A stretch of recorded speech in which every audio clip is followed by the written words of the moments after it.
Go this way. Yay! Nana Banana saved us from the slammer. Yes, but I'm sentencing you to 2 weeks no TV. You know that means you'll just have to entertain us, right? Okay, 1 week. Now go play for a sec.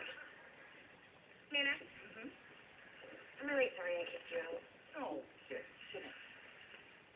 This whole thing started because this stupid book got me worried about Suri's imaginary friend. Well, there's nothing wrong with imaginary friends. You know, I still talk to my late husband, Harry, every day. Oh. He doesn't answer, does he? No. But he never answered when he was alive, either.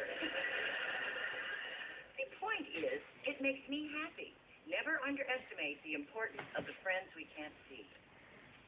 Between you and me, I sometimes still talk to my first dog, Champ. Oh, that's just weird. Oh, look, Jesse, you got great kids. You got great instincts. Why don't you just stop worrying so much or you're going to slip up? Oh, speaking of which, I'm sorry about the banana peel on the stairs. No hard peelings. Whoa, that's a good one. Go ahead. Now, you know you want to. Go ahead. Do it like you mean. Okay. Good girl. Thanks.